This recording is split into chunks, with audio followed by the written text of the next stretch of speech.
What'd you say? Are you going live or we're doing recorded?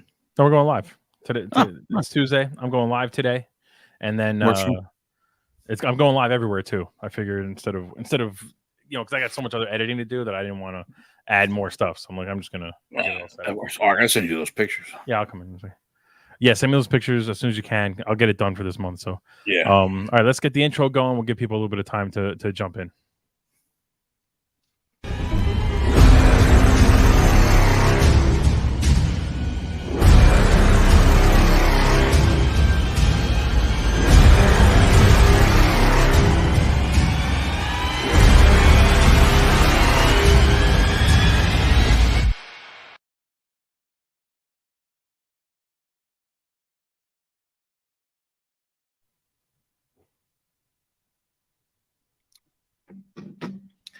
And we're live. Well, at least I am. Chris somehow disappeared during the intro video. I thought I'd get back faster. All right. Our first live with the new camera, with the new desk. Oh, it was funny because as the intro video is playing, I can't see you anyway because I just watched the intro video. Oh, you can't see my camera at the bottom? Nah. Oh, at the bottom, I guess I could have. I wasn't looking there though. And then it came back and you were gone. I was like, this guy. I had my daughter wanted another hug and kiss, so I had to run down. I mean, you got to do it. You got to do it. Make sure we look okay. Yeah, we look good. All right, buddy, what's going on, man? It's been a few weeks since we've jumped on live for the theater room. Yeah, we're doing Secret Invasion and Mission Impossible, but we're working on a lot of stuff. I know you spent hours and hours reacting to SummerSlam. How was that? Yes. SummerSlam was really good, actually. It's one of the better SummerSlams we've gotten. I don't know, because you don't really follow wrestling that much. Yeah, there's pay-per-views every month, but there's 4 big ones for the year. And that's Survivor Series, SummerSlam, the Royal Rumble, and WrestleMania. When is Survivor Series? Did that happen already? No, Survivor Series is going to be in November, December. Gotcha. Somewhere around there. So those are like the 4 pillars. Like those are your 4 big pay-per-views of the year. So that's when like the biggest stuff happens, the biggest matches, the biggest spectacle, and SummerSlam always seemed to be the one that just didn't deliver. And this time it did? And this time it did. Yeah, it was really good. It was really good. Me, the captain, and Scythe, we had a fun time. Reacting to everything that happened. One of these days, we got to get you on there, bud. Even though I don't really know anything about wrestling, I'll give it a shot. That's all right. That's what'll be fun about it. Let me just lower it down a little bit. That's what'll be fun about it. Is that like your reintroduction into the WWE? That's legit what it'll be, because I don't know. I really don't follow wrestling at all. I read about some stuff. Honestly, the thing I read the most about lately is the Jake Paul stuff, because Logan Paul, because he seems to be really adapting well to the wrestling world. It's insane, because when he first came around a couple of years ago, we're all like, but this is gonna be stupid, whatever. This kid takes this so seriously and wants to be a professional wrestler. He wants to be in this business, and he's really good at it. Like I hate to give him credit, but he's really, really, really good at it. But good for him, though.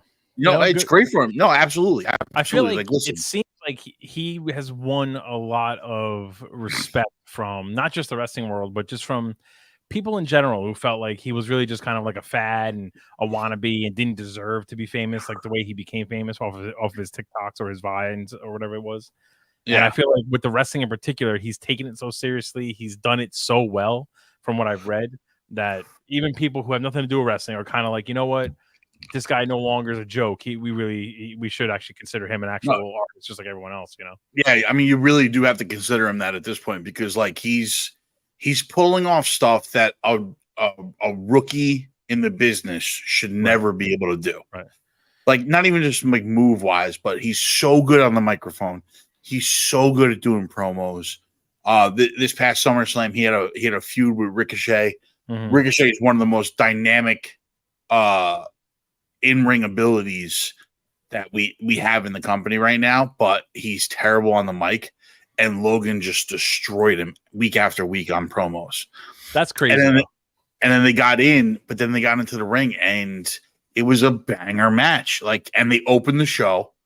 He was like, he opened the show. He did his thing. Like, they were the two guys that did that spot at the Royal Rumble. Remember the one that we all reacted to big? Yes, where they both jumped off the ropes. Springboarded. Yeah, where they met in midair and across in the middle of the ring. They fought each other at SummerSlam. That's you know, I mean, good for him, honestly. Like, I feel like he deserves a lot of credit for being able to kind of step in and feel like he belongs, which I feel like every venture he's done with the boxing and any kind of acting and all that other stuff, it's immediate. The immediate reaction is he doesn't belong here. He's not really one of us.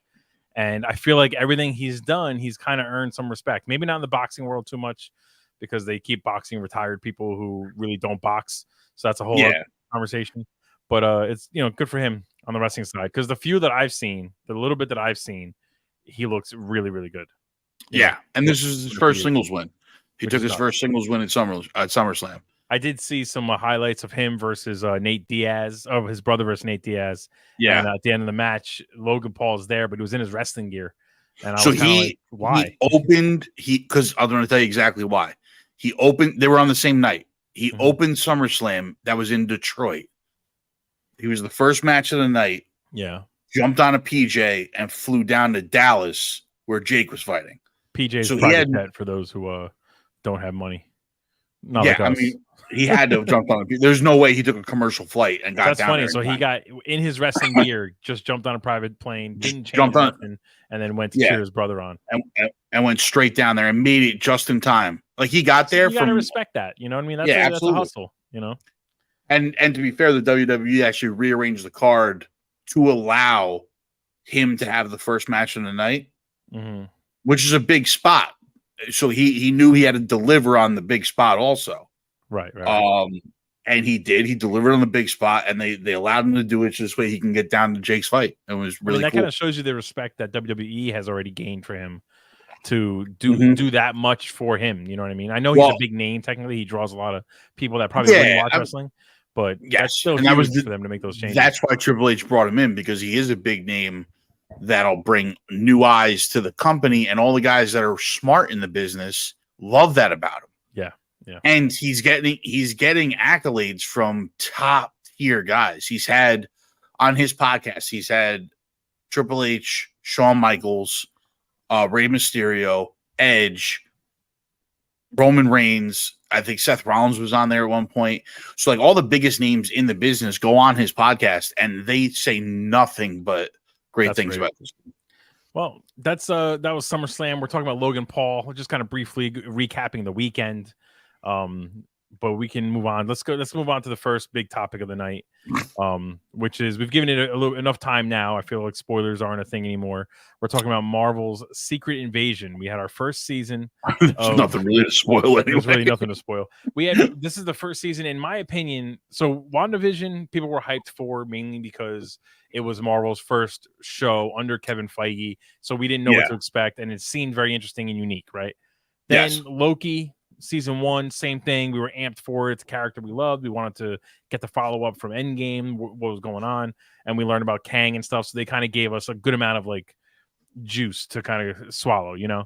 Then we get like Falcon and Winter Soldier, and you know, a lot of setup. It was a good show, but I mean, personally, I love that one. I know a lot of people. I enjoyed it, but I feel like I enjoyed it because it was so early in the Marvel MCU TV show lifespan. I feel like if it came out now, we wouldn't like it. I'm telling you right now. If it came out, like if it was the next show that was coming out, we would watch it, and I think we would be disappointed. I think the reason why I liked it so much was it started with some really good quality action, and the dynamic between Bucky and Sam is just a dynamic I could watch all day long. They have such good chemistry. They have great chemistry, yeah. That's what I loved about that show, was just like the dynamic of Bucky and Sam. But I feel like after that show, then things started to get a little all over the place. You know, they kind of course corrected a little bit with Hawkeye, I feel like, but Hawkeye was another one I loved. Pretty much just missed the mark besides Hawkeye. So what I've been seeing, right, and the shows that we wind up ultimately liking the most seem to be the ones that the characters have chemistry with each other. Correct. Right? Yeah, like Loki. Sure. So Hawkeye and Kate Bishop, Loki and Owen Wilson. I think. Well, not even that. Loki and Sylvie. Really, the chemistry in Loki is just Tom Hiddleston being Tom Hiddleston, right? Yeah, that's true. He kind of has charm for days. So just has charm for days. Love seeing that character. Yeah. Bucky and Sam, Kate and Clint have such a great on-screen chemistry together that made Hawkeye so good. And the shows that don't have that, we seem to be not connecting with. Which is true. I mean, She-Hulk, Moon Knight was Moon Knight was like I liked Moon Knight. However, I love Moon Knight. I like him more because I like the character. I like the style and what they were going for. Yeah. But I can't really argue that the chemistry between I can't think of his name now, but the main characters and all stuff was that great. That wasn't really a chemistry thing. That show specifically was like the outlier. It's like the one that really got through, but it got through because of great writing and a great story that they were telling. Yeah. Whereas, and for me, more set up. Like I want to see him come back fully, you know. But Absolutely. So that brings us to Secret Invasion. This is a show that it's now years into the MCU TV show on Disney Plus train or lifespan. Yeah. And this in particular was one of the shows that I was the most hyped about. Just the moment they announced it, I was like, this is what I'm here to see. This is the kind of shit I want. Yeah. And, you know, immediately they kind of tank it by making it 6 episodes. Like, and I remember we all kind of said, like, that seems like it's not for that kind of story. It doesn't seem much. And like, listen, we've been talking about how bad the pacing's been on all these shows as it is. And why they cannot get this right? I don't understand. I don't know. Like, what boggles my mind is they get the Star Wars ones right. They can't get this one right. Right. I mean, Mandalorian, the last season was a little janky pacing wise, but overall, the Star Wars shows are pretty consistent. Yeah. And I don't mean consistent as in they're all 12 episodes. Consistent as in if the show only needs 4 episodes, they give it 4 episodes. If it needs 6 episodes, they give it 6. Well, it's not even that. It's where they cut the episodes at, right? That's the other thing, though. Like this show, I feel like the we're starting to get to a point now where the fact that Marvel and Kevin Feige in particular are so quick to tell us what's coming is undermining their shows. We know Nick Fury was going to survive this. We just knew that because he's going to appear in multiple things after this, in multiple movies and shows. So, like, I with this one, I would disagree with that because only because of the shape-shifting act, you could be like, well, maybe he's a Skrull in the Marvels. But you know what? I feel like if they leaned so heavily on that and basically started saying, "Oh no, he died," but going forward, Nick Fury's a Skrull now. It would just kind of be like that's a little cop out, you know what I mean? I don't know that I would have loved that if they went that route. I'm not saying it would have been the right way to go. I'm just saying it left enough doubt in your mind to be like, okay, this could wind up being maybe he doesn't survive. You know, I do feel like besides Loki, all the other returning characters, their shows were focused primarily on setup for a future movie. WandaVision was a setup for Doctor Strange 2. Falcon and Winter Soldier was more of a setup for Captain America, Brave New World. And now we have Secret Invasion. Introducing Sam as the new Captain America. But the setup was that he has his own movie and he has his origin story done. And I feel like here, I was thinking this was going to be like, I don't know if you remember in Agents of S.H.I.E.L.D. when Hydra took over. That was such a major moment that like shook up the MCU at the time. Yeah. I kind of felt like Secret Invasion was going to be that. It was going to be this big thing that by the end of it, the future movies were going to be, it was going to be a whole nother kind of feeling. And instead, it really ended up being more of a setup for the Armor Wars movie.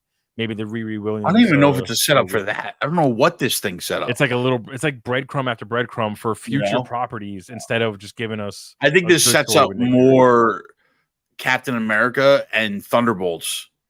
I think this sets up Thunderbolts more than anything. So I'm curious. I want to hear how you connect this to Thunderbolts because I'm thinking more of like Super Skrull, Fantastic Four. I'm thinking more of Armor Wars with the with Rhodey being a Skrull in this one.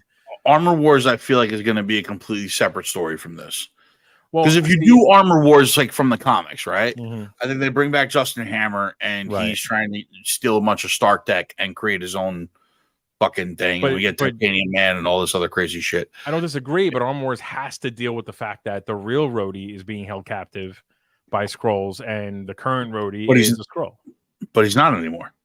At the end, oh, that's right. At the end, he gets they basically free Yeah, everybody. they free him. So yeah, but he's got the real Rhodey and the Skrull Rhodey's dead. Remember? Yeah, but he's gonna have to deal with the fallout of not. Like, we don't know how long he's been basically held captive. He's gonna have to deal with the shit. Yeah, that fake Rhodey did. Like, you have to connect. You have to deal with that. You can't just move past it and ignore. No, it. I agree with that, but I don't think it sets up Armor Wars that much. You know what I'm saying? Well, knowing Marvel the way they've been going, it's gonna set up the opening scene of Armor Wars, and then it'll be like, oh, by the way, this is Armor Wars, and then they'll just go right past it. You know. Well, Armor Wars got switched to a movie, right? It's a movie, yeah. So there's not going to be like if it was a show, I can almost then you have time to deal with everything. But because it's a movie, you're going to get 10-15 minutes of Rhodey being like, "Oh, for the last 10 years, I've been a Skrull, so you know," and then they're not going to bring it up again, and they're just going to move on. It was such a weird decision, this whole Rhodey thing. Like, I'm okay with them making him a Skrull, but like not telling us a time frame on like when he got taken. I feel like that's the biggest mistake they made, is that they didn't make it very clear not only that he was a Skrull, but how long has he been a Skrull. The other big mistake that they made was it was the lamest like reveal of him being a Skrull ever. Yeah. I like guess that again, felt like your point. Shield. Right. And to your point, the end, like the way they cut the episodes and they end the episodes. Yes. Like, okay, I know that was like a major moment, but it was so obvious he was a Skrull already that like thought that moment was going to leave us gasping, like, oh, but we all called it episodes prior. I mean, episode 2, I think people were just like, oh, Rhodey's a Skrull. The episode previous, remember you yelled at me because you're like, they didn't reveal it. Remember, I went back and watched, and Rhodey's on the phone with fucking Gravik. Well, you hear what you think is his voice. You don't know. He's not on the phone with Gravik. But I'm just saying, like, Fury's wife. It was obviously Rhodey. I was like, this is ridiculous. That this is how they're revealing it. There's a soft reveal and then a hard reveal at the beginning of the very next episode. It just, you know, it would have been better if in that same episode, instead of her picking up the phone and hearing Don Cheadle's voice, if she walked into that vault or whatever, and he was standing there as like the vault like assistant or whatever, and then he transforms into a Skrull and then transforms into Rhodey and walks out. And it's like, oh shit, you know. But I mean, listen, this show, the big reveals are what? That Rhodey was a Skrull, and we don't know how long, but that was a big reveal. That was supposed to be a big reveal. The other big reveal was that Martin Freeman's character was a Skrull.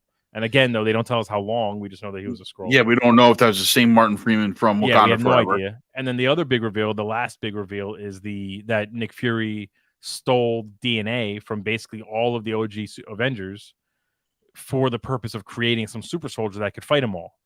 So I guess that's the big carry on. So they didn't necessarily say that that's what the reason was for.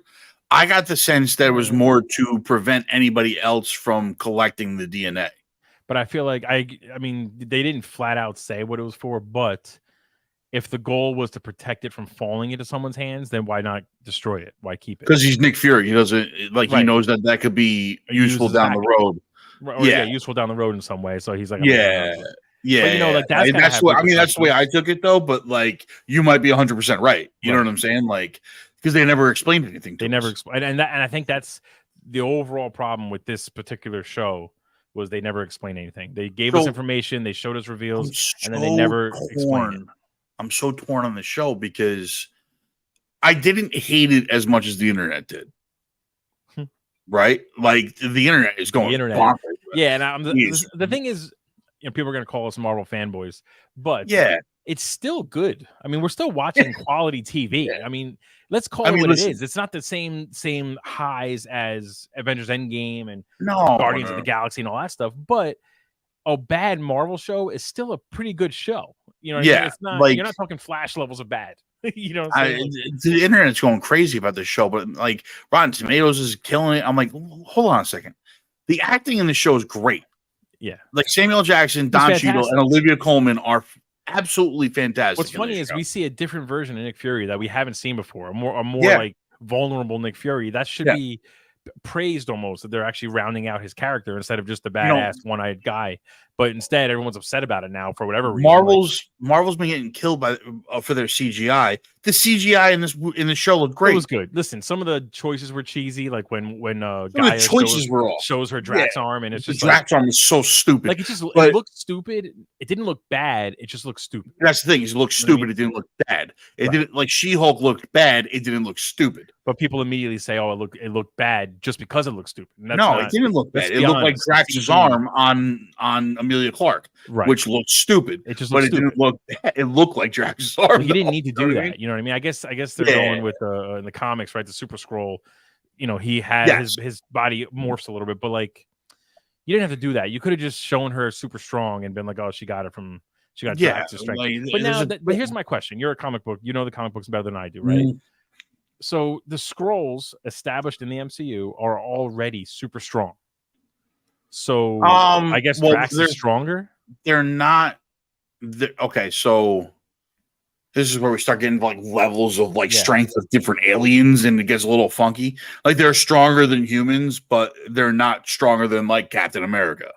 Okay, all right. You know what I'm saying? I guess the one negative in the movies is that the power levels are all over the place. You know, one episode, one moment, Captain America's holding a helicopter with one arm, and then the next episode he's getting kicked in the chest by Bucky, and he can't handle that kind of pain. Bucky's a super soldier also. I know, but you know what I mean. It's just like, but like the thing about it is, I have a good example, but they're all over the place. You know? Yeah, no, I know what you're saying. The power levels are like wacky, yeah. But the Skrulls themselves, like this is what bothers me about this show.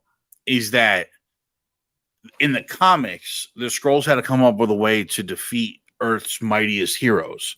Right. So how do you do that? You steal their superpowers and you become Super Skrulls, right? There's no Earth's mightiest heroes to defeat here. So that's what I kept thinking. I was expecting in the final episode to have some sort. Oh, I froze.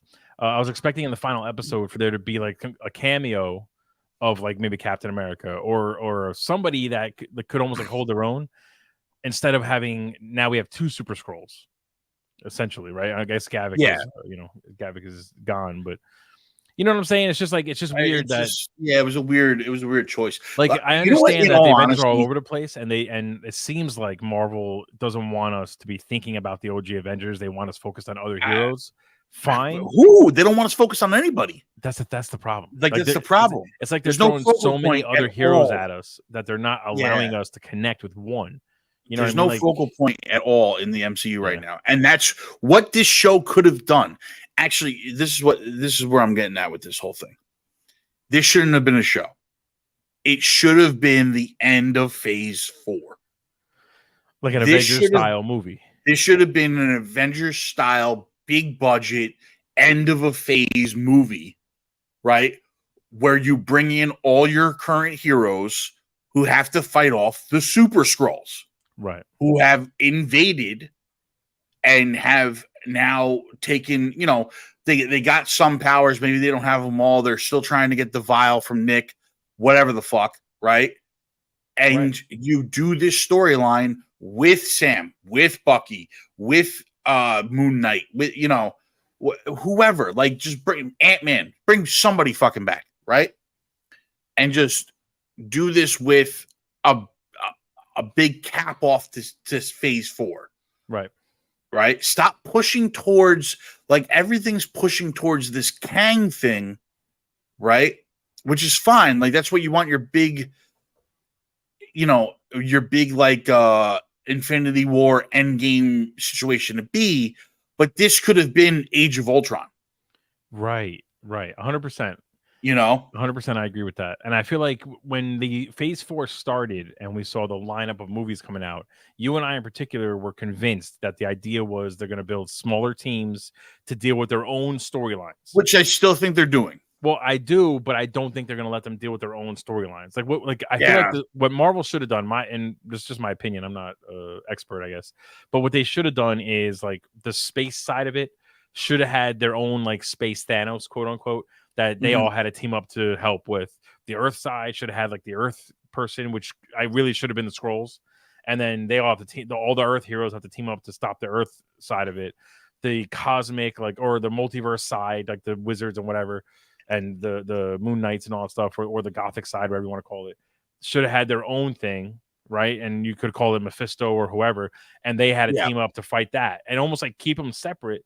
And then in the background, we all see just glimpses of Kang basically puppet mastering every little thing, so that we know that it's building towards that. Instead, I guess the goal is to flat out give us Kang multiple times in different versions.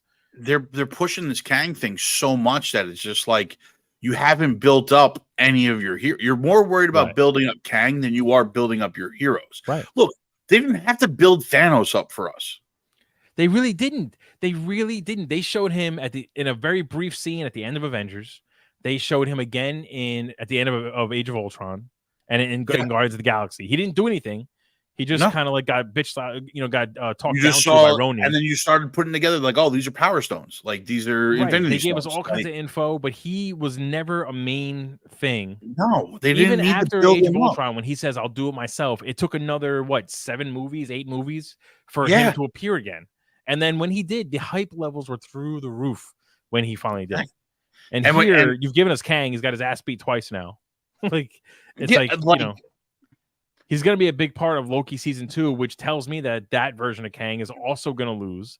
So you can't keep giving him to us and having him lose after loss after loss after loss. Yeah, because think about it. Like your first real introduction to Thanos, like besides like the hints and like the after credit story, is him on Thor's ship where he beats the ever living shit out of the Hulk. Right. That's your first. You're like literally your first time seeing him do anything. Yeah, and you're like, oh my god, like this dude is legit. Like he's carrying Thor like a teddy bear, and then he gets blindsided by Hulk and still out manhandles him. Yeah, and why were you able to do that? Because you built Hulk up for 12 movies, being the fucking. Well, that's a good point. Actually, the first thing we see of Thanos is he takes what we believe are the two strongest heroes we have, Thor and Hulk. And the first thing we see is Thor can barely lift his arm up because he just got his ass handed to him, and then Hulk, who gets some good licks in, barely even phases him, and he just smokes the Hulk and knocks him out in 2 seconds. And then he kills Loki, who we know is shifty as fuck. So you don't get that here. You don't get that at all. That's all you need. You need that one scene to set the tone for Thanos, and the way they were able to do that was by building up the heroes, not the villain. Right. You build up the heroes to be like, these guys are unstoppable, and then someone stops them. Right. And I think that the issue with Kang right now is that if the plan is to show us that he's more dangerous because every time you beat him, he comes back anyway, then you should have had him a lot more already. And instead, every time you give him to us, he gets beat, and then we don't see him for a while. So he doesn't seem like that much of a threat. Like this is also like Kang is not a great and I thought this when they first announced him. I was like, Kang is not the best villain to tell a story through, because even in the comics, like they would defeat Kang and then there'd be another Kang. You're like, what the fuck? Like, and they just kept beating Kang over and over and over again. It's like now he's Immortus, now he's the Egyptian one. I was thinking the same. Raman Tut, you know what I mean? Now he's Immortus, now he's Raman Tut, now he's the Scarlet whatever, you know. And, that was a Kang variant. Oh, there was another Kang variant. We just defeated another Kang. Like, he's not a great villain to tell an overarching story about unless you're going to make him the villain of every story. Right. I guess the problem is you can't, because Kang isn't all powerful in the sense that Thanos was, where he had an army, but he could also fuck you up if you decided to step to him.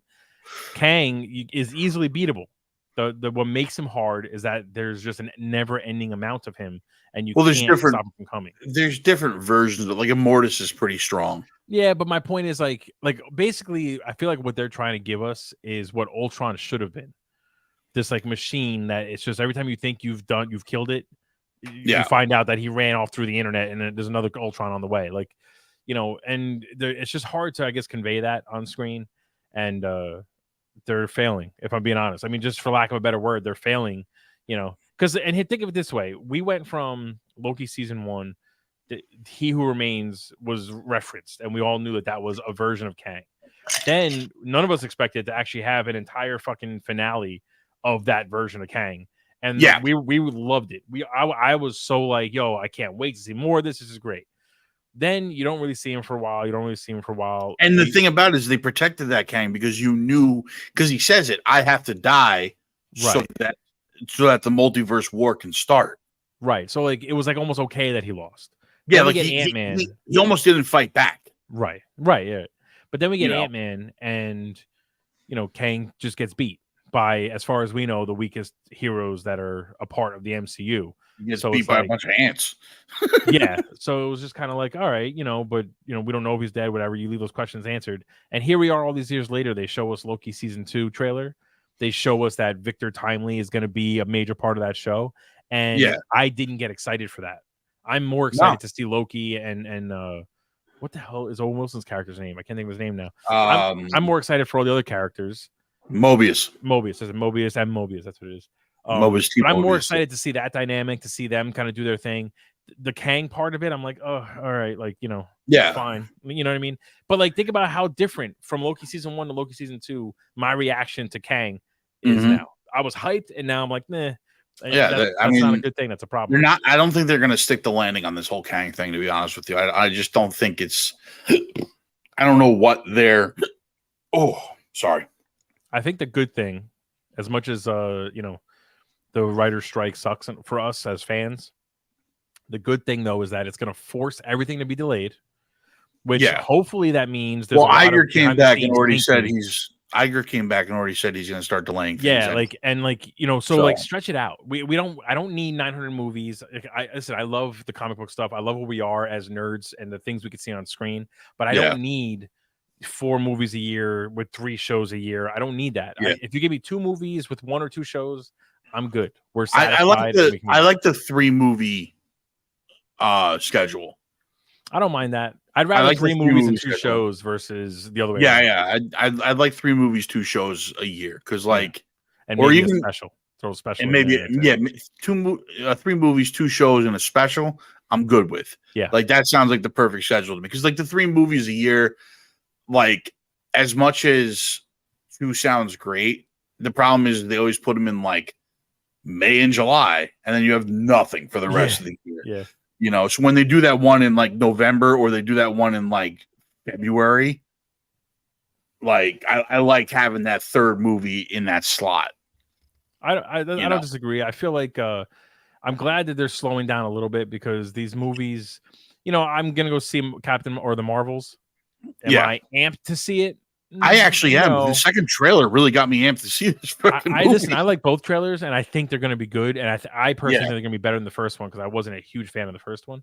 However, the first one was a lot of like weird setup too. My problem is that it doesn't look like it's going to be. Again, we're not building towards one thing anymore. Like, we're still all over the place. This is a good litmus test because this movie is the first time we're going to see one of the shows bring us a brand new character and then connect it to the movie. True. Yeah, because we had Ms. Marvel and we had Scarlet Witch and Doctor Strange 2. Yeah, but like we've already seen those characters. Already, yeah. So this I'm talking about a brand new character. And Monica Rambeau. Both characters introduced in the shows, brand new to the MCU in Phase 4, are now going to be brought to the big screen. And now here's my question, just kind of a little semi-prediction. Do you think the CG on their powers is going to be leaps and bounds better than what we saw on their shows? I didn't think the CG on Ms. Marvel was terrible.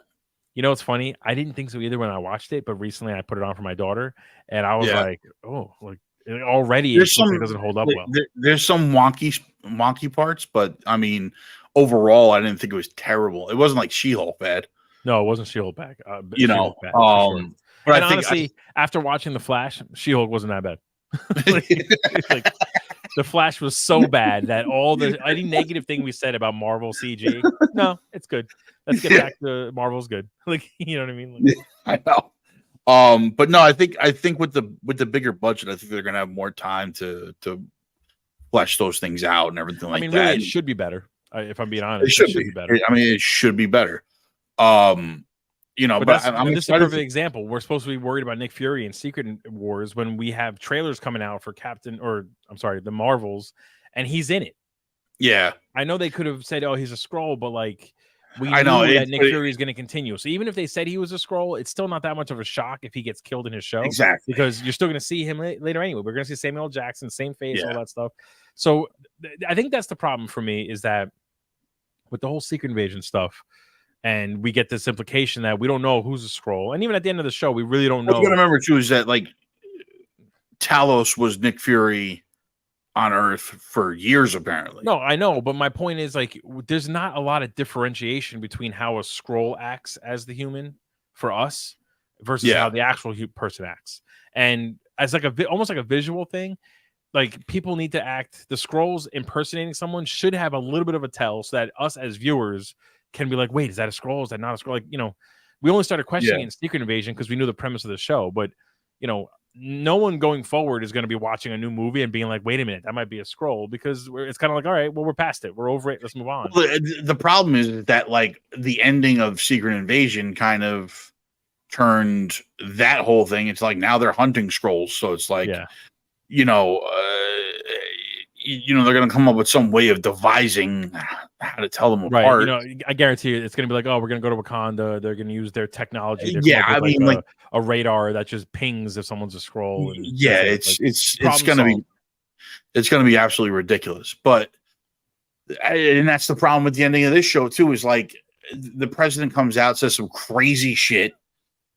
Which obviously leads him to get impeached or killed or whatever. Because he's not supposed to be the president by the time Thunderbolts comes out, because it's Thaddeus Ross, or Harrison Ford is Thaddeus Ross. Yeah, the new president. So So I mean, I wouldn't be surprised if the Thunderbolts movie winds up being them hunting scrolls. Me either. Why is my camera so blurry? I don't like that. Like Contessa put together this team to hunt scrolls now. I mean, you know what? I think you just kind of nailed it on the head. It feels like that's like the right way to go, because in Armor Wars, he's going to be dealing with Tony Stark's tech getting in the wrong hands and trying to prevent that. So the only place you can really deal with this is probably, I mean, the Marvels is not dealing with it. They're dealing with another Ronin type character, another Kree. I mean, another Kree. Kree Uprising, or whatever you want to call it, which also might tie into Secret Invasion, because apparently the plot to the Marvels is that the Kree and the Skrulls have come to an agreement, but this Kree accuser is like, nah, fuck that, right? And she's basically a terrorist. So maybe if they defeat her, then they have a planet for the Skrulls to actually go to. Right, and then there you go. You wrap up the scroll problem. And you wrap up the scroll problem, and we can just get rid of this like it never happened until the Secret Wars Avengers movie, where the portal opens up and all the scrolls come out to fight for the humans. Yeah, I mean, that's basically what's going to happen, right? They need to build up this army. So, well, so out of giving it a score out of 10, Secret Invasion, what would you give it? It was like a 6.8. I was going to go with something a little different. I was going to say it was more like a 6.2, a little lower. Yeah. And that's me being generous, just because I like Nick Fury. I mean, some of the episodes I was really, really entertained by. Like, I was really, really like into it. And then it's just like, when you got to the problem was there was no payoff at any point in this show.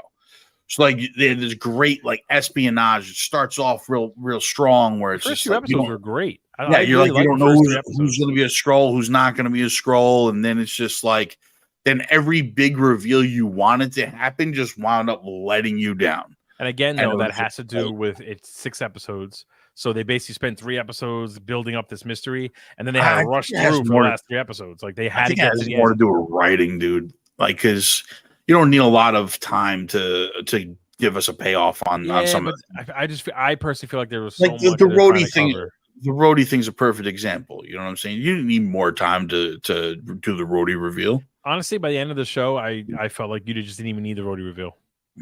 You just didn't need it. You know what I mean? Like, it doesn't. I mean, he's not a major player in the sense. Like, put it this way: if that was Bucky Barnes, or if that was Sam Wilson, and we found out they were a Skrull working in the government or whatever, that would be like a huge moment. But like Rhodey, no offense to Don Cheadle and War Machine, I actually always liked War Machine better than Iron Man in general. Like, in the MCU, he's just not that big of a player. So it's just, to me, you could have taken that out and you still would have had the same emotional beats throughout the entire show. Yeah. But anyway, so low 6s, low to mid 6s is basically what we gave it. Yeah, I think that's honestly a generous. The one thing we didn't touch on, they completely fridged Maria Hill too.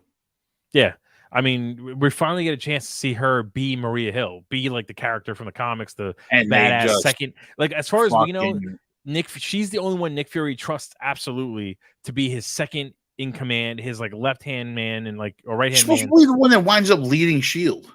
And instead, they kill her immediately. And for really what though? Nick Fury was framed for it for half an episode, and then it was just kind of like forgotten. Like To give Nick motivation. That's the definition of fridging somebody. yeah, 100%. You know, just a waste of a character. And if I'm being honest, even Daenerys herself, Emilia Clarke's character, she's gonna obviously continue, and she's got major powers now by the end of the show. But like, oh yeah, I mean she's gonna be started off strong, and then I felt like she was underutilized and came in as the MacGuffin at the end to just kind of win the day. And well, she's gonna be the one of the big names on Excalibur when they get to that next. Yeah, eventually, whenever that happens. That's the move, right? I mean, that's what I feel like. That's kind of the only thing you could do with her at this point. You have Contessa building the Thunderbolts, who might as well have Olivia Colman's character. I can't remember her name. I can't remember her name either, but that's a problem. we should remember these names. You're right. This kind of shows you how over it we're getting a little bit with the MCU right now. But they obviously have her building some sort of team in England, so I'm assuming Excalibur is the only, and that would be a smart way to keep her away from the Avengers. Yes, it's this way. It's not again. We're falling into this trap. I read an article somewhere which made a really good point too. That so many very powerful heroes have been introduced now. She-Hulk was basically shown to be stronger than Hulk. Hulk has a kid, so that's out there somewhere. Gaia is the Super Skrull, so she's got all kinds of powers on top of her shapeshifting abilities. These, Captain Marvel is going to be involved again and all that stuff. We have these major heroes. There are so many powerful heroes that the question of why don't you just call somebody who can handle it in a second comes up more and more often now. And that's something that's got to be addressed by the MCU. They have to figure out a way to separate everybody in a real way so that it's not an easy answer. It's not just like, why don't you call so-and-so? If Gaia is in Brooklyn and then the Daredevil needs help with Kingpin, like fucking call Gaia. Just let her come over here and do her thing. Well, I mean, that's been an issue with all of this. I feel like it didn't feel as much of an issue though, because it wasn't as large of a number of heroes. I mean, they were there, but it's like you could understand that Captain America was off doing his own thing, and Captain Marvel was in space. Listen, when Kamala Khan is fighting a bunch of people across the East River from New York, where Spider-Man is currently hanging out, right? It's and Daredevil apparently is also there too. Yeah. We're not far away. Or not far away at the very least. Like it kind of starts to be like, right. You start filling it up too much, and it gets to, well, where were you? Where were you on that one? Shit, Yeah, exactly. But let's move on. Let's move on to the big dog here. Hold on. Let me make little switches. Oh, we're gonna show Mission Impossible. This is the big one that I wanted to talk to you about because we watched the show in the movie, and I'm a big Tom Cruise fan in general. I understand he's a little psychotic, but I still think he's one of the last remaining really real. I think he is the last remaining Hollywood superstar. Right. And it's not a social media thing. It's just someone who just, every time he does an interview, every time he does a movie, it's something you want to go see. I do think, just speaking on just theaters in general, it's getting harder and harder to find a reason to go to the theater when the movie comes out on streaming within weeks. And in my opinion, Tom Cruise comes out with a movie, you should probably see it in the theaters. Yeah, James Cameron. He's got this great thing that he's doing before the movie too, because he did it before Top Gun also. Yeah, where he's like, we really appreciate you guys coming out to watch this. Make sure you guys go out and support the local movie theaters and stuff like that. Like he's really trying to get people back in the theaters, right? But I get that it's hard to find a reason to go into the theater. I mean, I get it, man. Like it's a new age that we're dealing with, especially with streaming and everything like that. But there is something about going to the movies that I still love to do. I love it. I just don't love doing it when there's a packed house. No, I absolutely love it. I don't mind going to the theater by myself, even. Like I am the king of the 11:30 in the morning on a Wednesday afternoon, going to the movies by myself and getting a big bucket of popcorn and just chilling out. But it's relaxing. A couple of hours of just you by yourself enjoying a fucking movie. You're not on your phone. But anyway, so getting into Mission Impossible Dead Reckoning. Let's pull up a little image here for the folks at home. This is, what is it, the 8th movie in the Mission Impossible franchise? The 7th movie? The 9th movie? It's basically Fast X. I've so lost track. I'm glad you brought that up because I'm gonna bury the ending right now. But so we got.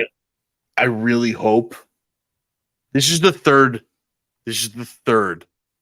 franchise movie that I've seen this year that ends on a massive cliffhanger, and I'm fucking annoyed by it again. I was thinking the same thing. I remember when it ended, and like I feel like this did a better job of its ending than Fast X did. 100%. It's and still Spider-Man, and Spider-Man, but it's still just like, why? Like we don't need that. Like just end the movie. At least this one like had a actual ending to it, right? And you knew that there was going to be a part 2 anyway, so you were that's the benefit. They actually a little flat bit out tell okay us, with this. You know? Yeah, because they call this Dead Reckoning Part 1. Like there's gonna be a part 2 to this. I just hope that that's not like a thing going forward. Like, let's end everything on a crazy cliffhanger. I hope not either. I do think that my biggest problem with this movie in particular, and this is just becoming more and more of a thing for a lot of movies, it was too long. We don't always need the movies to be 3 hours. I don't know why my camera gets crap. I feel like Mission Impossible has to be 3 hours. I don't know, man. I don't fall asleep at movies, and I did not fall asleep for Mission Impossible, but there were times where I could say, you know what, right now I could take a nap, and I'm not missing anything, because especially in this movie in particular, and I didn't feel like this for the last few, they explained the same thing to different people multiple times, and by the third time, I'm like, okay, you know, I understand that person in the character doesn't know what you're talking about, but we've heard this now, so move past it. You got to get going, you know. And like literally, how many more times can they find somebody in the field that was working against them and then recruit them to their side? I don't know. I felt like it was cool to see Haley Atwell's character kind of be recruited to the IMF. Like, the desert scene was completely like useless. Just useless. You didn't need that. You didn't need that. The Peggy Carter, her whole character annoyed me most of the movie, because it was like, at what point are you going to fucking turn around and just be like, let me just not try and stab this dude in the back because there's obviously something going on. Right. Like he saved my life 17 times. Over and over again. It's one of those things where every time she would be like, sorry, I was just like, you're just an idiot. You deserve to die. You know what I mean? And then he's racing to try and save her life. And I'm like, why? Yeah. Like literally, I'm like, let her go. Like, what do you care about her for? You just met her a day ago. Like, yeah, they pulled on that gag like one too many times for me, for sure. You know, for sure. And then at the end, it was supposed to be this big cathartic moment where she finally turns and, you know, trusts Ethan Hunt. And I'm just like, I don't care about you. I don't care. You know what I mean? And I think that's because I guess we know that this could be the last time, or this, you know, excuse me, I'm sorry, part 2 could be the last time we see Tom Cruise as Ethan Hunt. So to me, it's like, we don't need new characters. Let's focus on the main players, Ving Rhames. Well, I mean, that's Pegg, also might be why they're bringing in new characters so that they can continue the franchise without him. But I don't think there is a franchise without him. I think you just reboot it. You give it time, and then you reboot with someone new down the road. When I don't think you can, man. You can. I don't think you can. You're never going to see Ethan Hunt as anybody but Tom Cruise. It's like rebooting Top Gun. Like, you can't reboot Top Gun and put somebody else as Maverick. Like, it's right. You're never going to see that guy. There's only 2 Top Guns. I feel like with so many people in the IMF, it's very easy to be like, oh, Ethan Hunt. That's what I'm saying. You could just keep it going without him and being like, he's the hero that started IMF and made it what it is, but you have a new hero now. You know what I mean? Yeah, but I think you could do it. That's not a reboot. That's more of a sequel.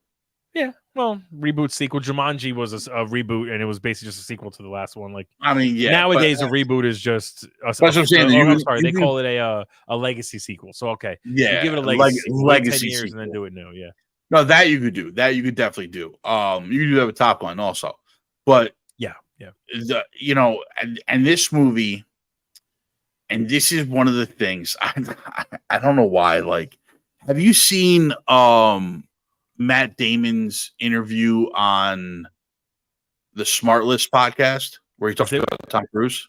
Specifically about how Tom Cruise is like, I want to ride this motorcycle off a cliff, and the safety coordinator's like, no, that's dangerous, and Tom Cruise is like, okay, you're fired, and goes and finds someone who will. Yeah.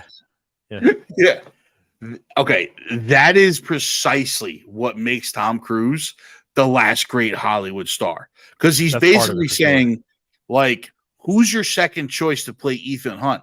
Oh, no one. You're gonna do what I say on this movie. And Well, I it all wish, started right when when someone told him no. I think it was on Mission Impossible 4 or 3, and he was like, "You're not gonna let me do that." And then he just basically became a main executive producer, so he puts all the money yeah, out. And he's like, "Now tell me no." That's what I thought. yeah, Like, exactly.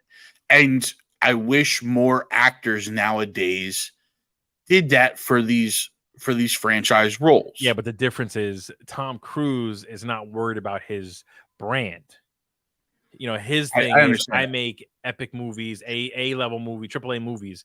The Rock, Kevin Hart, Ryan Reynolds, they all have a brand. It's all their personality, their reactions, interaction with fans. Like, which is, you know what? For a while, I was like, that's cool. Like, let them do their thing. But now I'm a little over it because I agree with you. I'm like, I don't, Yeah, you know, I want like this is why Keanu Reeves is another to me is yes, in the same level as Tom Cruise, because Keanu absolutely Reeves is. doesn't, he has his brand quietly because he's not the one doing it, it's other people word of mouth, but he's like, wait a minute, you need a shot of the hero, you know, doing a 180 turn in the car while he's shooting. Well, I'm gonna try and do that, and if Yeah, I can't, then get the stunt guy to do it. But I'm gonna try first. You know yeah. what I mean? Send me to driving school. Right. Send me to And gun he'll do it. school, You know. and I'll learn how to do all this stuff. Like, Perfect those example are of why Tom Cruise and Keanu Reeves are in the same boat, and you hear all kinds of things about them with fans and behind the scenes. Besides that one incident where Tom Cruise was yelling at the person for not following well, I mean, COVID Tom's protocol. also on that other thing that we're Well, not the going to talk Scientology about. stuff Yeah, is you know, I don't give a shit. he's It's got his that religion. I don't stuff. care. Let him Yeah, be into it. You know. but I'm just But saying, like, that stuff kind of dictates a lot of the stuff that he does with fans. Also, oh you know what well, I it mean? does. It does. But like It's like, Keanu Reeves, perfect example is Keanu Reeves. There's a scene from John Wick 4, at the end of it where he has to fight all those flights of steps, like up those whatever yeah, 200 some steps. There's a behind the scenes moment where he films his scene. They say cut. They kind of go, okay, let's move on to the next spot, which was further up the steps. And Keanu Reeves, the actor, the main guy on the poster and everything, picks up equipment and won't let everyone do it themselves. He needs to help. yeah. Tom Well, he's Cruise, there's a thing on one of the red carpet premieres for Mission Impossible where he looks over and sees two girls who are doing a Tom Cruise deep dive on all his movies on YouTube.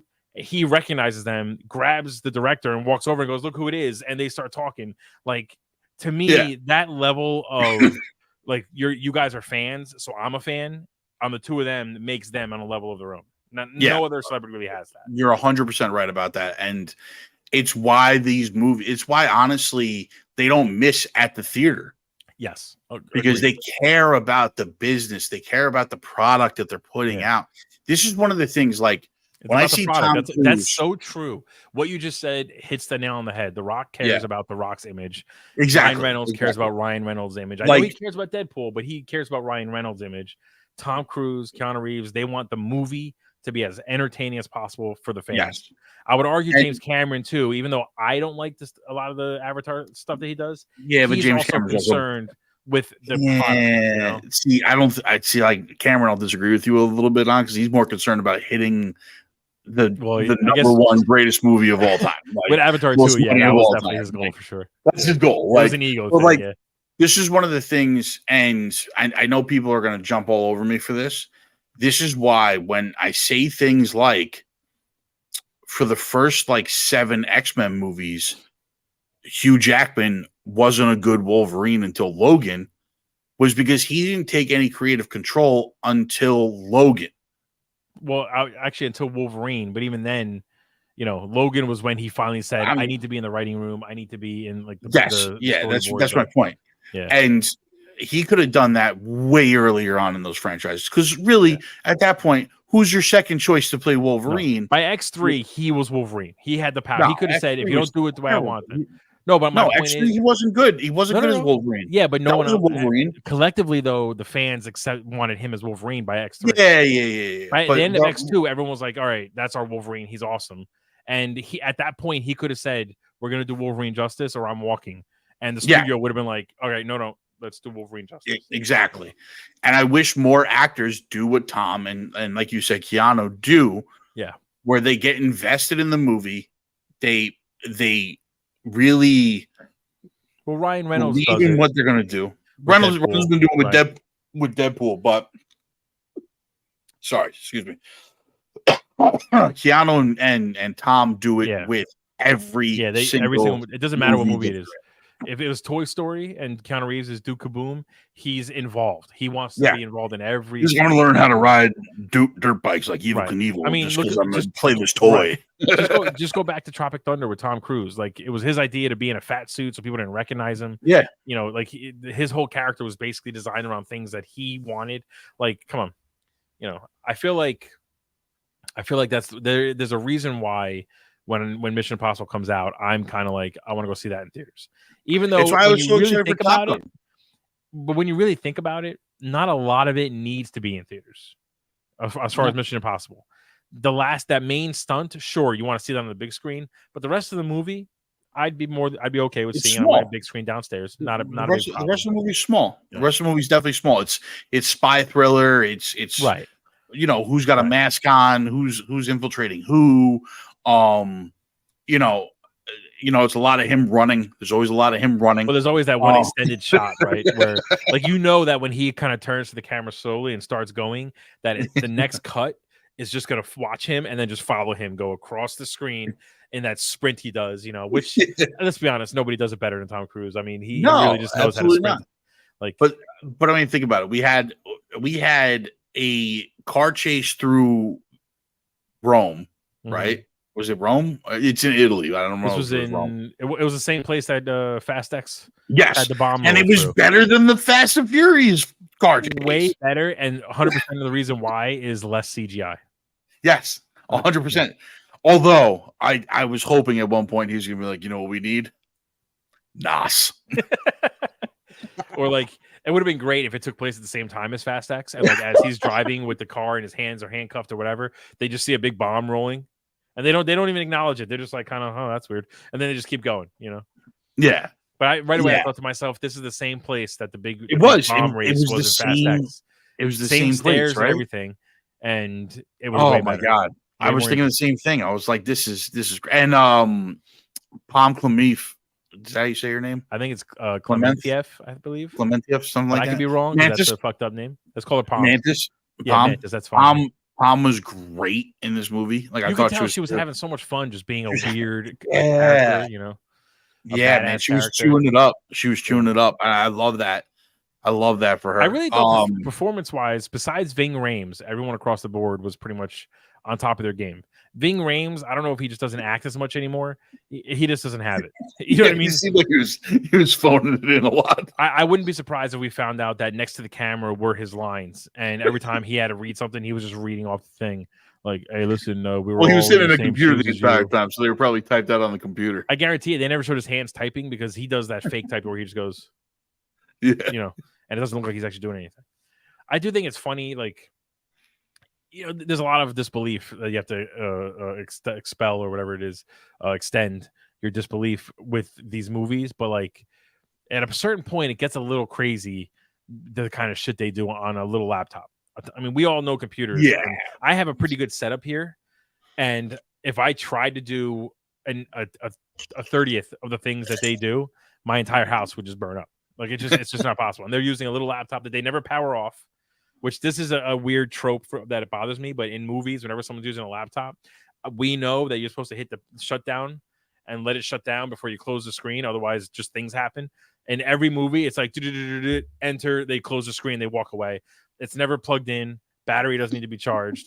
Then they go somewhere else. They open it up. They're immediately on Wi-Fi and just start working again. I'm like, you know, gets a little crazy.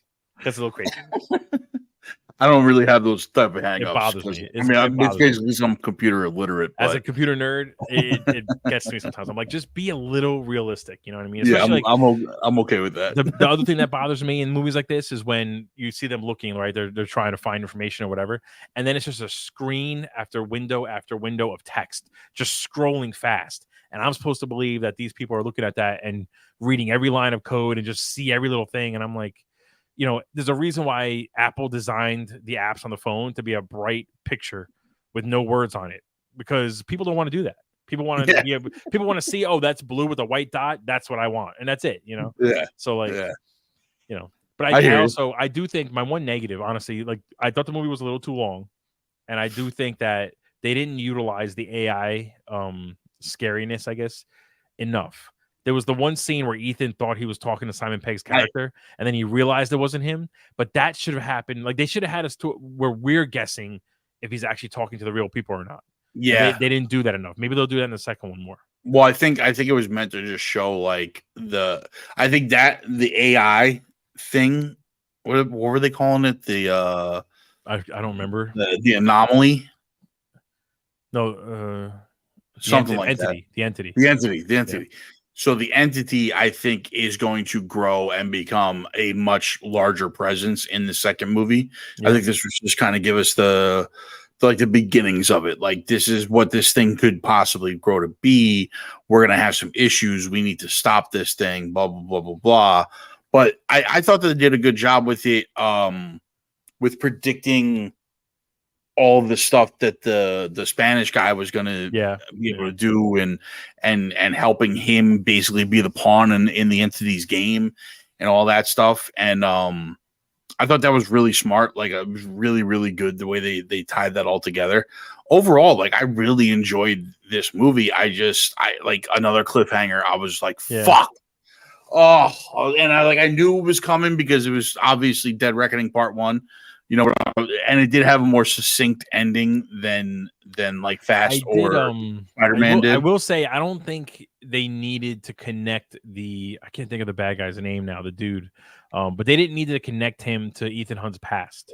I feel like he almost would have been scarier if it was just some other dude that this entity chose to be its, like, you know, physical presence, and it like almost like they were trying to learn about him at the same time as learning about what they're dealing with this AI. Well, I mean, the problem with that then is you lose the whole fact that the entity chose that person because he was part of Ethan Hunt's past, and knew it would be the one guy that rattles Ethan Hunt. Yeah, I mean, I guess I feel like, in my opinion, I mean, I guess you could write around that, but I'm just saying, like, I think that's why they. I just feel like there's not, you know, I understand that we want a compelling villain and someone who's interesting and is more well-rounded and all that kind of stuff, but like Heath Ledger's Joker in The Dark Knight kind of proved to you that you don't really need to have a connection to the main character. You could still be. It's almost like scarier that you're just an agent of chaos kind of thing, and I feel like in this particular instance that would have been better, but that's just my opinion. You know, I don't know that. I mean, if you weren't dealing with the entity using him as a puppet, I kind of agree with you, because he's not the bad guy, right? He's really not. He's just really not the bad guy. He's doing what he's told, essentially, right? So I would kind of agree with you. If there's no entity, then I would say, like make him an agent of chaos type of thing, where it's like you don't know his backstory, but because. The flip side of it is because the entity is the real bad guy who's just basically using all of these humans as puppets. Which is exactly what he was doing. He's moving everyone around specifically to get certain things. I did think action-wise, I wouldn't say that this topped the previous one, but it came pretty close, especially in the end. I felt like from the moment he goes off the big stunt where he goes off the mountain. Was the last one Ghost Protocol? The last one was Ghost. Or was there one? No, Rogue Nation, I think. No, Ghost Protocol was the last one. Rogue Nation was one before that. The last one was one Henry Cavill. Yeah, I think it topped Rogue Nation. I think it was. I think Ghost Protocol had more action in it. I think Ghost Protocol is action. Speaking of action specifically, was the peak. It was definitely the best one. Yeah, this came close though. You know, the chase that we talked about before was good, and from the moment he goes off that big cliff on the motorcycle and gets on the train, I mean, that's the action scenes from that to the end were freaking awesome. Yes. The fight scenes, them having to climb through the train while it's falling off of the side, like that was sick. Yeah. That was so well done, and it really like. I will say this is one thing that I miss going to theaters, especially with just the way things are now in the world, is that scene. We all know that big stunt. Is it going to be in the movie? They show it in the trailer. He talks about it over and over again. The cast talks about it. When he gets back on his bike, I can almost feel the theater I was in kind of like tense up. And then when he goes off the side, you could hear everyone just hold their breath for a second. And it was just cool to be surrounded by people that were so into the movie, you know? Yeah. And, you know, and even then kind of being like, how is he going to get at it? Like, how is he going to get down? You know what I mean? We're also questioning it, you know, even though we know it's a movie. So it was cool. It was definitely a good stunt for him to do. I don't know how he's going to top it. I never know how he's going to top it. And then he finds a way to top it, you know? Oh man, I mean that's what he does though. He tops each stunt. He does. I mean, I don't know if he topped the last one though, where Well, he the was last one hanging was on the the side of Halo the jump. plane. Oh no, that's right. Wasn't that the last one? The Halo jump. Rogue Nation was where he was hanging on the side of the plane, right? Right. So he And then topped the hanging on the side of the plane with the Halo jump, which was yeah, sick. I mean that the way that was shot and everything was just yeah. awesome. This I don't didn't know. top those, but this was still pretty. Yeah, I don't know that he topped it, but it was I just mean, it was still intense, you know. pretty wild. Like you want, but that's what you want from a Mission Impossible movie. You want to see the big stunt that Tom's going to do, because Tom's like, "Hey, I'm going to break my ankle jumping from one building to another, and I'm not even going to let it phase me." Yeah. Like, did you see that where they were like they showed like where he broke his ankle? Yeah, that was in Ghost Protocol, I think. Ghost Protocol, yeah. Again, it's his running scene. He's going. Then he jumps, and you see on camera that he limps off screen. But you find out later that he broke his ankle and then just kept going until the director said cut. Like again, you know, a dedication that you don't see too often in everybody. No, you don't. And we need more of that in Hollywood. We need more of that in movies. We need more of that dedication. Like the other guy that you could say is as dedicated, but on a not on an action side of things, is like Daniel Day-Lewis. Yes. Right. Because he just completely immerses himself in the role. And that's why he's one of the greatest, our generation's greatest actor. Yeah. Right. He gives his entire body and soul into those fucking roles. If you want to be these guys in Hollywood, you have to do what they do. You have to sacrifice and do what they do and put your money where your mouth is and step up to the plate and be like, hey, it's for years too. Like, I heard stories of like when Bruce Willis was on Die Hard, when he was on like Die Hard 3 or Die Hard 4, when he was on Live Free or Die Hard. And they were like, he was like, this is what I want. And they're like, yeah, we can't really do that. He goes, okay, who's your second choice to play John McClane? Yeah.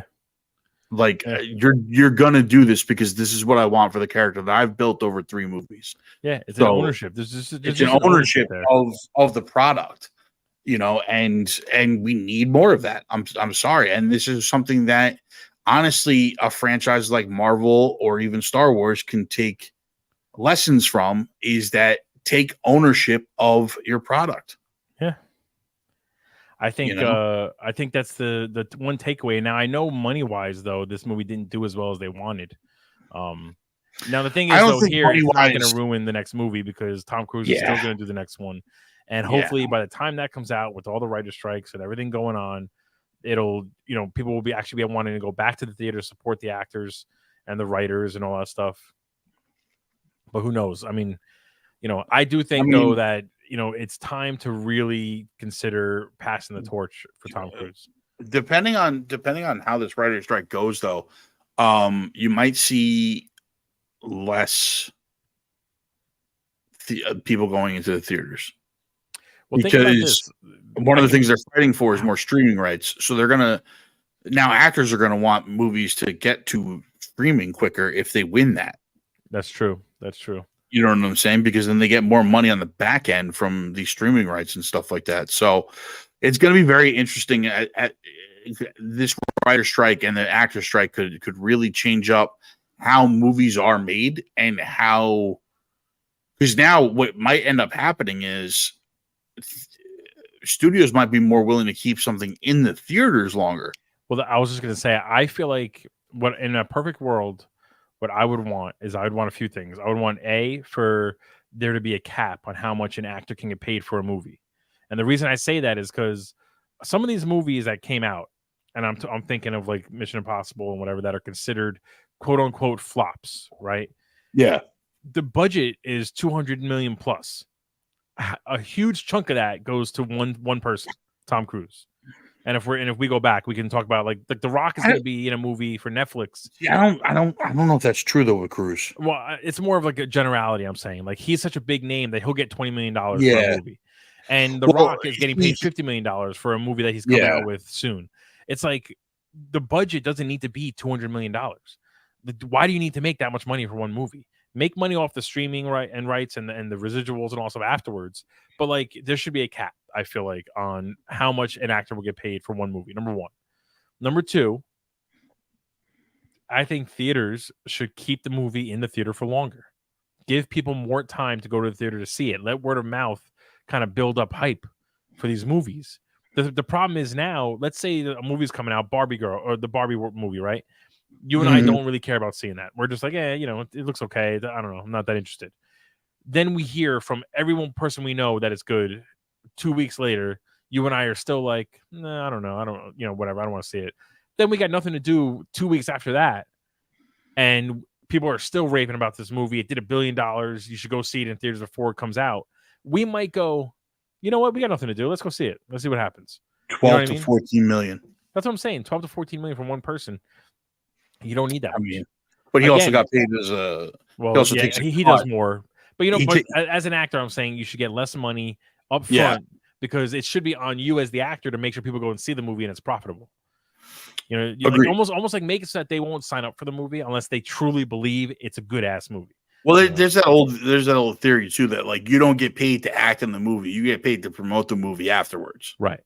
Because in the end, the director, the editor, the cinematographer, all those guys, they're the ones who take your performance and actually make it good. Yeah, you could be good in the movie, but they can ruin it for you if they want to. You know what I mean? They can destroy it with bad editing.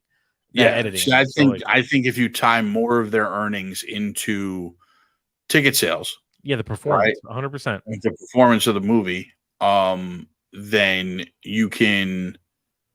Like on back end deals, then there'd be more actors willing to like, all right, let me push this movie out more and let me try and like get it, I like those are the two things though. I agree with you. The theaters should fight to keep the movies in theaters for longer before they come out onto streaming. And even when they come out on the streaming, you have to pay for them still. Like, it should be the problem is the demand isn't there because like you see it all the time with even a big movie. Right, where let's say Mission Impossible did, 200 million its opening weekend. The next weekend, it's making like 22 million. Yeah. That's a huge drop off.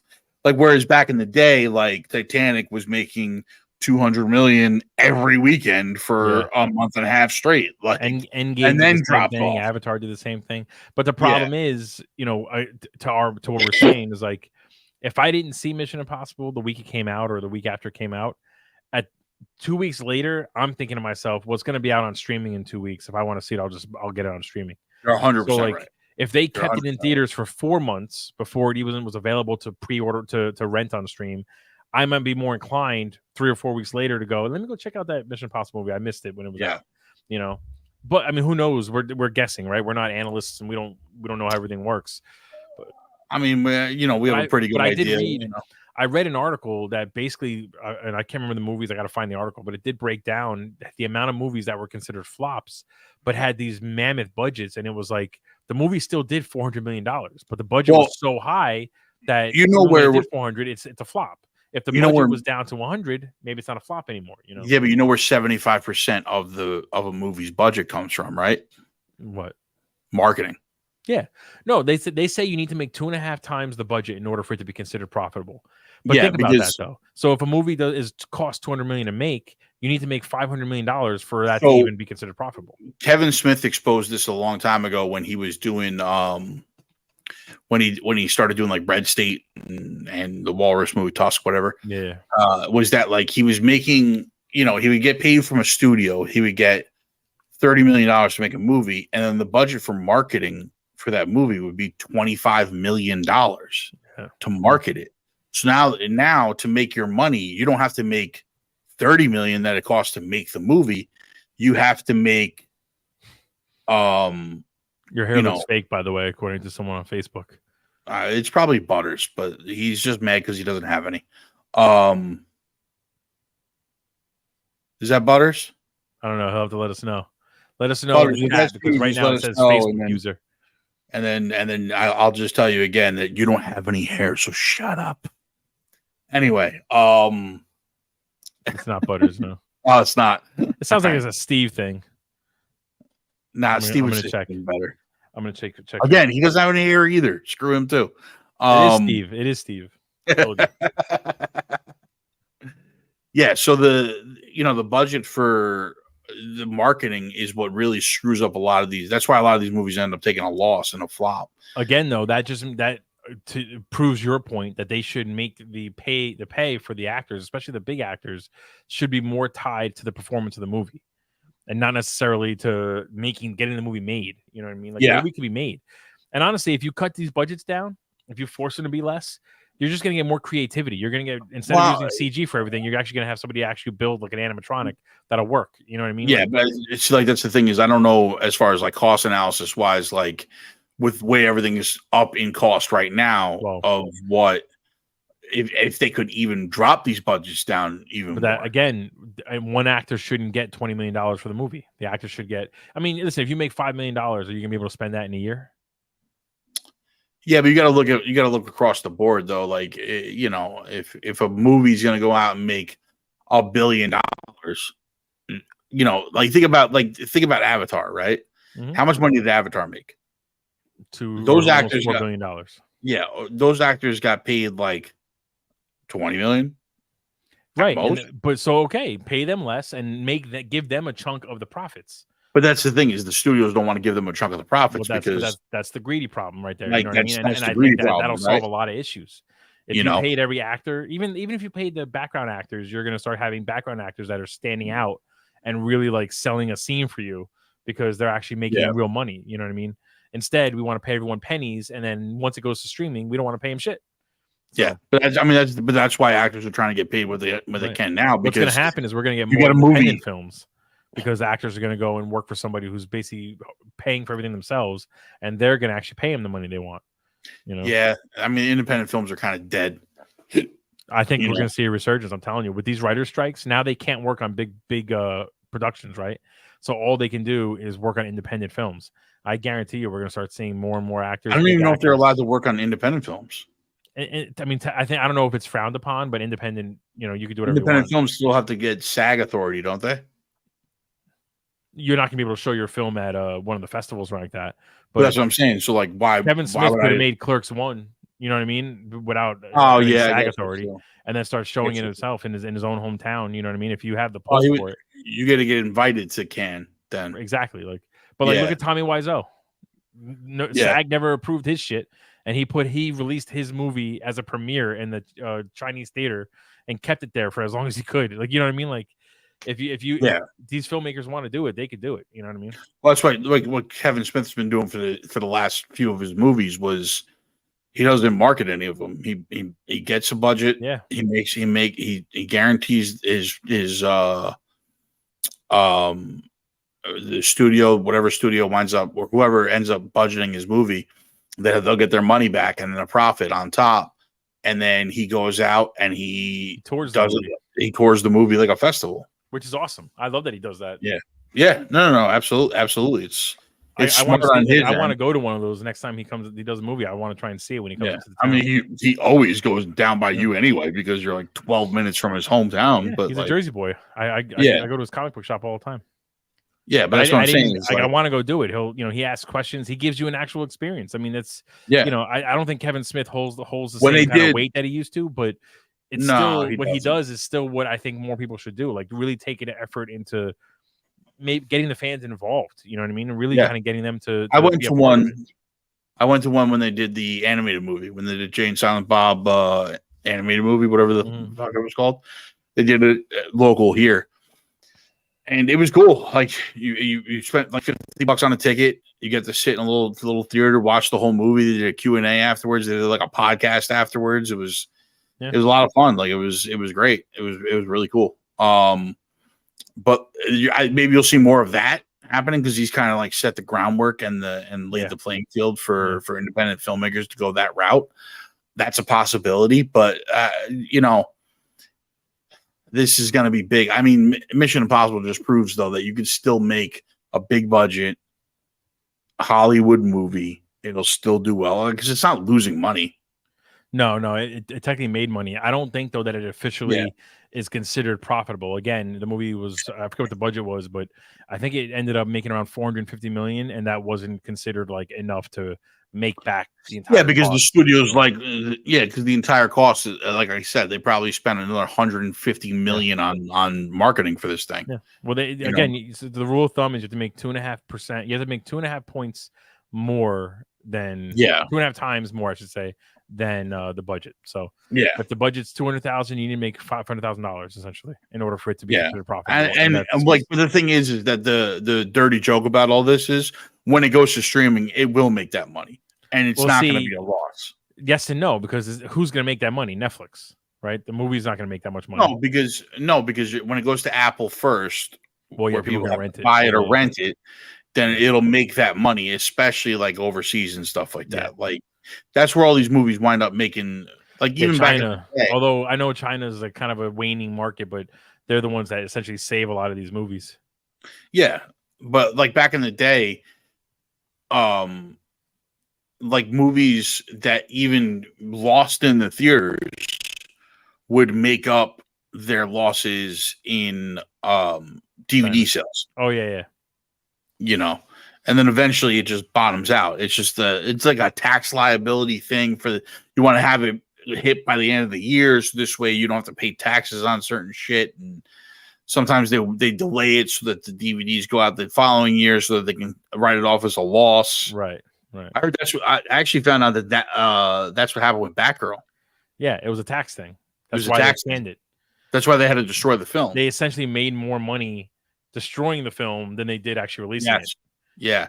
Which is still crazy to me because they released The Flash. And I don't get it. That movie fucking is horrible. Batgirl could not have been that bad. If anything, they should have waited, release The Flash first so everyone could see how bad it gets, then release Batgirl, and I bet you people would have flocked to Batgirl. For Brendan Fraser alone, people would have went to Batgirl. I don't know. And Michael Keaton is Batman again. But anyway, so Dead Reckoning, giving it a rating out of 10, right? What would you rank it? What would you say? I mean, it's a solid 8.5 for me. I was really entertained. I wouldn't go that high for me. I'd say it was about a 7. Yeah. Oh, 7? Really? Yeah. I found myself being bored for a chunk of it. You know, the action scenes were great, but it was like you're telling me, like, think about your grading system right now. You just gave. So you're saying Dead Reckoning was only 0.8 better than Secret Invasion? Yes. They were both a little boring, and they had decent action. That's if Dead Reckoning surpassed the action scenes from Ghost Protocol, then it would go higher. But it didn't. It didn't top those scenes. I had a good time watching this movie. I had a blast. I found myself a little bored, and I guess I'm a little more irritated by the computer never having to be plugged into anything, never having to charge, just working. That bothers me. Plus, like, I'm also aware that like you need software to be able to do a lot of the stuff they do, and like they all just have the same software that just instantly turns on, and computers don't work like that. I don't care what we're seeing. They just don't work. They're super spies. Yeah, but they're using like the Casio. Like they're not using anything weird. Super spies. The computer, but it's all product placement. They're using the same Sony laptop that I see in Best Buy. Like I know how that laptop works. It doesn't work like that. It's got super spy software in it, Chris. That's just the case to it, pal. Nah, you don't know what's on the inside. I give it a 7. Between a 7 and a 7.5. That's the most I can give it. But that could also change once I see the part 2. Yeah, I mean that's the problem with 2-part movies, right? Is that you got to wait to see them kind of as a whole. Right. Part 2 could be like where it really takes off, and you can almost recontextualize everything in part 1. Yeah. But, I agree with that. Because like we've seen this before with these 2-part movies that just like I don't know. Like I said, the cliffhangers are killing me. I hope this is not a trend. I hope so too. But it seems like, especially with these legacy sequels, and that is the trend, is that they want to stretch out the profits, I guess, so make it a 2-part, and then they end on a cliffhanger, thinking it's going to work every single time. Which it's only really worked a handful of times. It hasn't worked that often, so they're taking the wrong lessons. Yeah, well, I mean, I think there's just a lot of Infinity War Endgame syndrome. Like Marvel did it. It worked for them. It worked for them. Let's do it for our franchise. Right. You know what I'm saying? And it just.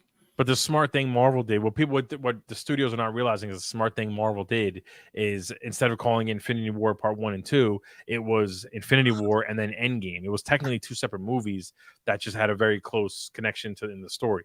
Otherwise, they were technically 2 separate movies. One was Thanos' main movie, and the other one was how the Avengers win the day. Like, it was just, it wasn't such a close continuation like that, No, it wasn't. I mean, if you watch them back to back, it's one whole movie. But But at the same point, they were two very specific, right, singular movies that you could watch. like no one could really argue at the end of Infinity War that they felt that there was so much more story to tell in that movie.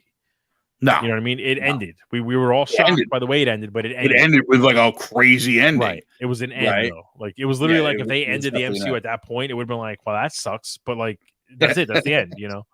Yeah. But the thing is, like, if you look at like Kill Bill Volume 1 and 2, they're both very separate movies, but they tell one continuous story over the two. That's a perfect example of how to do it right. Yeah. Because no one finished Kill Bill 1 and was like, oh, they left so much open. It was like, no, okay, the next one she's gonna go after Bill. Like that's fine. This is just like we're just leaving everything open. Cliffhanger. Literally, Dom's driving down the dam. He used NOS. He's got his kid.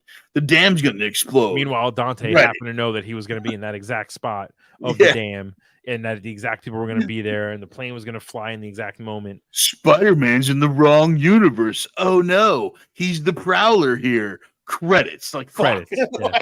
It's such a bait and switch, you know.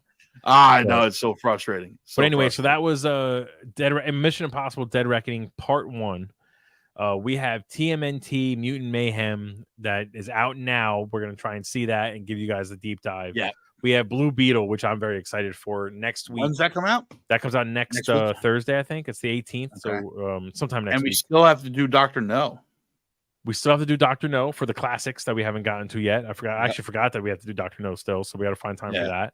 And we have the Mortal Kombat rankings coming out, right? So we're on episode 3. Will be out this week, probably on Thursday. With the new game coming out. And before we go, dude, you didn't respond when I texted you. Reptile. Oh, sorry. Reptile looks so good. Like I'm a big Reptile fan. I've always liked him since he met MK2. He looks his redesign looks so sick. The redesign looks sick. I don't know how much of a fan I am of the full lizard. I don't hate it because he doesn't stay in full lizard form. Yeah, he stays in the human form and then just switches when he needs to. That to me is fine.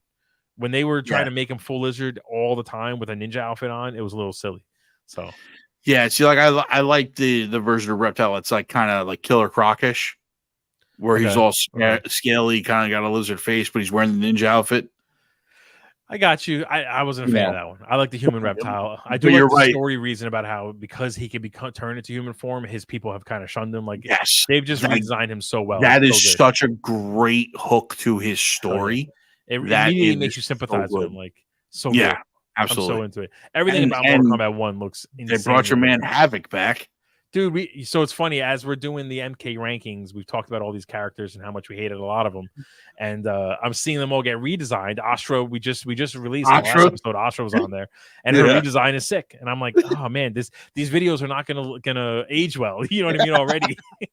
We do say in it that for some of them, like remember, very specifically that we had dropped Tremor pretty low. But we were like, he could definitely go up in the rankings if we see more of him. Just a good redesign, a good story, and Reptile was cool from the begin with, but his story and his redesign looks so good. Astra's the same thing. They did it basically with Havoc, because I mean, in the new one, Havoc looks pretty badass to play. I love the fact that he's using his own body to attack you. It just looks cool. It just looks so good, you know. Yeah, but absolutely. Keep an eye out for that video. That'll be out Thursday. And we got a lot more movie reviews coming. We got, you just did a 4-hour stream for SummerSlam live reaction. We got some new Oversell coming out. New Oversell, yep. If you're looking into getting into buying and selling some comics or just building your own collection, we got Carmine Zuplex here has his own series of videos where it's going to be coming out probably in the next week or two. And just a lot of stuff coming from. And I got some stuff planned for Oversell that we're going to be doing. In the future, so we got a lot of content coming your way. So we gotta love One Shot trolling in the comments, but he can't jump into the stream. I know this guy that's because he's over here bowling today. Yeah, I can't. I'm bowling. My bald head. I have to comment on guy's hair. So catch us in the next theater room. We're gonna try and go up next Tuesday. We'll go live again, and we'll see you guys on the next one. Yeah, buddy.